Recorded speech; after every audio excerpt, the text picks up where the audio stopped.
عمر آیا۔ حضرت عمر بن خطاب رضی اللہ تعالی عنہ ایک ایسے عظیم حکمران اور سپہ سالار کہ جنہوں نے اسلام کا پرچم 22 لاکھ مربع میل تک لہرایا اور پوری دنیا کو عدل و انصاف سے بھر دیا، جن کا مقام و مرتبہ اور فضیلت افضل البشر حضرت ابوبکر صدیق رضی اللہ تعالی عنہ کے بعد تمام صحابہ میں سب سے بلند ہے، جن کے اسلام لانے پر فرشتوں نے خوشیاں منائی۔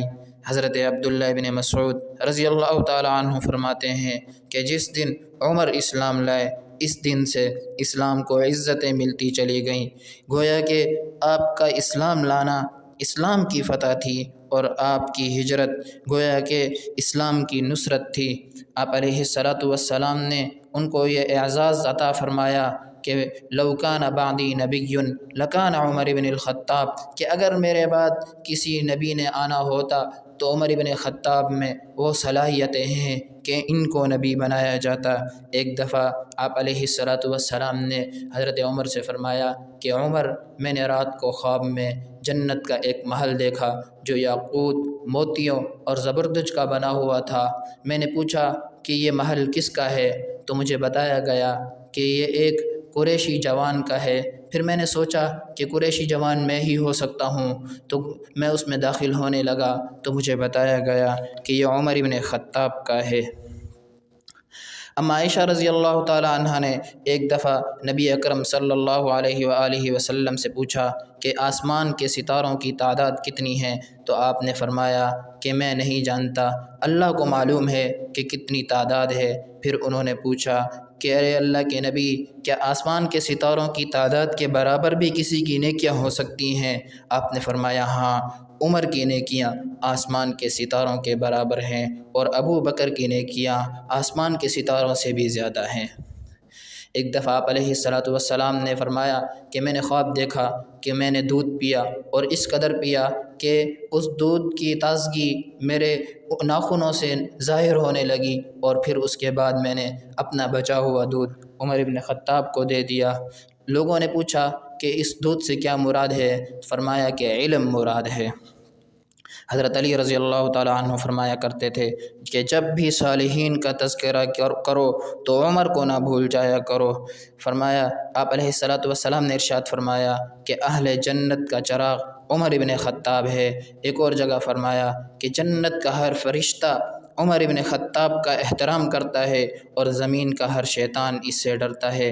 اما عائشہ رضی اللہ تعالی عنہ فرماتی ہیں کہ عمر کے تذکرے کیا کرو، جب عمر کا تذکرہ ہوتا ہے تو عدل کا تذکرہ ہوتا ہے، اور جب عدل کا تذکرہ ہوتا ہے تو اللہ کا تذکرہ ہوتا ہے۔ حضرت حسن بصری رحمۃ اللہ علیہ فرمایا کرتے تھے کہ اپنی محفلوں کو عمر کے تذکروں سے زینت بخشا کرو۔ وہ عمر بن خطاب کہ جو 22 لاکھ مربع میل کے حکمران، روم و فارس کو اپنے قدموں تلے روننے والے، مگر سادگی اور قناعت کا یہ عالم ہے کہ عرب جیسے تپتے صحرا میں مکہ سے مدینہ تک کے کئی طویل سفر کیے، مگر کبھی کوئی خیمہ ساتھ لے کر نہیں گئے۔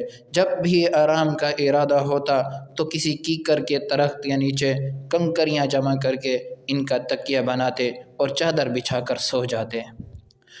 دنیا نے ایسا حکمران نہیں دیکھا ہوگا کہ کیسر و کسریٰ جیسے سپر پاوروں کی دولت غنیمت کے طور پر ان کے پاس آتی ہے اور دولت کے بڑے بڑے ڈھیر لگ جاتے ہیں، اور صبح سے شام تک ساری دولت غریبوں میں تقسیم کر دیتے ہیں، مگر امیر المؤمنین عمر بن خطاب رضی اللہ تعالی عنہ کی یہ حالت ہوتی ہے کہ ان کے کپڑوں پر کئی پیوند لگے ہوئے تھے اور ان کا امامہ اور جوتا پھٹا پرانا تھا۔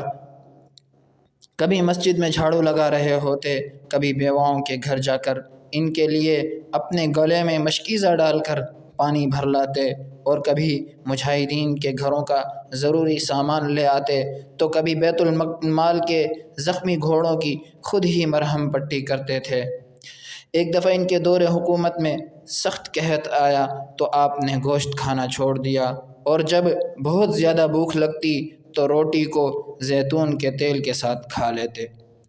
تو کسی نے آپ کی خدمت میں کلیجی پیش کی تو آپ نے کھانے سے انکار کر دیا اور فرمایا کہ اس مشکل وقت میں اگر میں خوش ذائقہ کھانے کھاؤں اور لوگ اس سے محروم ہوں تو میں بہت ہی برا حکمران ہوں گا۔ آپ کے دور حکومت میں آذربائیجان فتح ہوا اور آذربائیجان میں ایک مخصوص قسم کا کھجور اور گھی کو ملا کر خاص کھانا تیار کیا جاتا تھا جو کہ بہت عمدہ اور لذیذ ہوتا تھا۔ تو مجاہدین کی جماعت کے امیر حضرت عتبہ بن فرقد رضی اللہ تعالیٰ عنہ نے اس کھانے کے 2 بڑے برتن تیار کیے اور مدینہ میں حضرت عمر رضی اللہ تعالیٰ عنہ کی خدمت میں بھیج دیے۔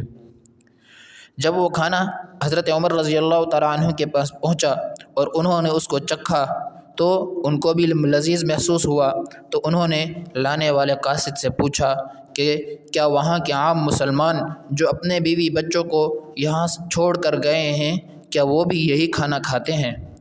تو انہوں نے عرض کی کہ نہیں، عام مسلمان تو نہیں کھاتے۔ تو حضرت عمر رضی اللہ تعالیٰ عنہ نے ان کو یہ واپس لے جانے کا حکم دیا اور حضرت عتبہ کو خط لکھا کہ انہ لیس من قدک ولا من قد ابیک ولا من قد امک فاشبع المسلمین فی رحالہم مما تشبع منہ فی رحلک وإیاکم والتنعم، کہ یہ جو فتح ہوئی ہے یہ نہ صرف تیری محنت سے ہوئی ہے اور نہ ہی تیرے باپ کی اور نہ ہی تیری ماں کی محنت سے ہوئی ہے، اس میں تو تمام مسلمانوں کی محنت شامل تھی۔ تو میں تمہیں یہ حکم دیتا ہوں کہ تم مسلمانوں کو وہی کھلاؤ جو تم کھاتے ہو اور اپنے آپ کو عیش و عشرت سے بچاؤ۔ آپ علیہ الصلاۃ والسلام نے حضرت عمر رضی اللہ تعالیٰ عنہ کو کئی بار جنت کی خوشخبری سنائی تھی اور عشرہ مبشرہ میں ان کا دوسرا نمبر تھا۔ ان سب فضیلتوں اور زہد و تقوی کے باوجود خوف خدا سے اس قدر روتے تھے کہ چہرے پر آنسوؤں کی وجہ سے نشانات پڑ گئے تھے، اور جب نماز پڑھتے تو قرآن کی تلاوت کے دوران اتنا روتے کہ کئی صفوں تک آواز جاتی۔ ایک مرتبہ آپ مسجد میں بیٹھے مسلسل رو رہے تھے تو کسی نے پوچھا کہ اے امیر المؤمنین کیوں روتے ہیں؟ تو فرمایا کہ اس خوف سے رو رہا ہوں کہ اگر فرات کے کنارے ایک کتا بھوک کی وجہ سے مر گیا تو کل کو عمر اپنے رب کو کیا منہ دکھائے گا۔ 27 ذی الحج فجر کی نماز میں آپ مسجد میں امامت کر رہے تھے کہ ابو لؤلؤ فیروز مجوسی نامی ایک شخص نے آپ پر خنجر سے وار کیا اور 4 وار آپ کے سینے میں کیے اور 1 وار آپ کی ناف کے نیچے کیا، جس کی وجہ سے آپ کی آنتیں کٹ گئیں۔ آپ کو گھر لایا گیا تو زخم اس قدر گہرا ہو چکا تھا کہ آپ دودھ پیتے تو وہ زخم کے راستے نکل جاتا۔ تو آپ کو خوف خدا کی وجہ سے آپ مسلسل زار و قطار رو رہے تھے۔ حضرت علی رضی اللہ تعالیٰ عنہ اور حضرت حسن رضی اللہ تعالیٰ عنہ آپ کی عیادت کے لیے تشریف لائے تو دیکھا کہ آپ مسلسل رو رہے ہیں، تو حضرت علی رضی اللہ تعالیٰ عنہ نے کہا کہ اے عمر، آپ جیسا جری اور بہادر انسان موت سے ڈر گیا اور موت کے ڈر سے رو رہا ہے۔ تو آپ نے کہا کہ نہیں، میں موت کے ڈر سے نہیں روتا بلکہ اس خوف سے روتا ہوں کہ کل کو اللہ کے سامنے پیش ہونا ہے تو میں اللہ کو کیا منہ دکھاؤں گا۔ تو حضرت علی رضی اللہ تعالیٰ عنہ نے آپ کو تسلی دی اور کہا کہ عمر آپ گھبرائے نہیں، میں نے اللہ کے نبی سے یہ سنا ہے کہ سیدہ کہول اہل الجنتی ابو بکر و عمر، کہ جنت کے 1.5 عمر مردوں کے سردار ابو بکر اور عمر ہوں گے۔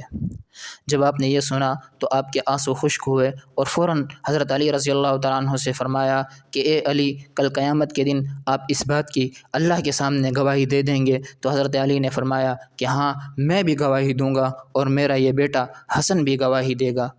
لیکن اس کے باوجود پھر بھی آپ مسلسل روتے رہے، اور جب بالکل موت کا وقت قریب آیا تو آپ کا سر آپ کے بیٹے حضرت عبداللہ ابن عمر رضی اللہ تعالیٰ عنہ کی گود میں رکھا ہوا تھا۔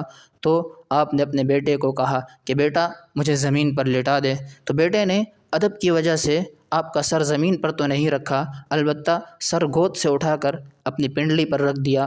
تو اس پر آپ نے غصہ ہو کر جھڑک کر فرمایا کہ زمین پر رکھو، تو انہوں نے آپ کا سر اٹھا کر زمین پر رکھا۔ تو چشم و فلک نے عجیب منظر دیکھا کہ آپ اپنے چہرے اور داڑھی کو مٹی سے مل رہے ہیں اور بار بار یہ کہہ رہے ہیں وَيْلٌ لَكَ يَا عُمَرْ وَلِأُمِّكَ إِن لَّمْ تَغْفِرْ لَكَ رَبُّكَ، اے عمر تو ہلاک ہو جائے گا، برباد ہو جائے گا، اور تیری ماں بھی برباد ہو جائے گی اگر تجھے تیرے رب نے نہ بخشا۔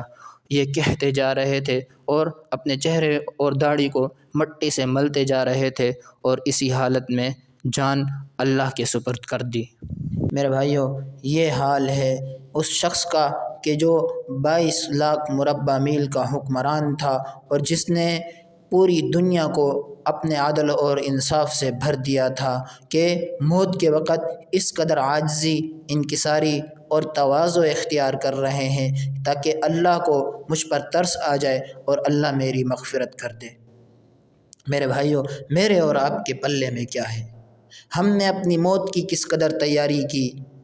ہم نے کس قدر تقوی اختیار کیا؟ اللہ پاک ہم سب کو متقی بننے کی توفیق عطا فرمائے اور ان مقدس شخصیات کے نقش قدم پر چلنے کی توفیق عطا فرمائے۔ وآخر دعوانا ان الحمد للہ رب العالمین۔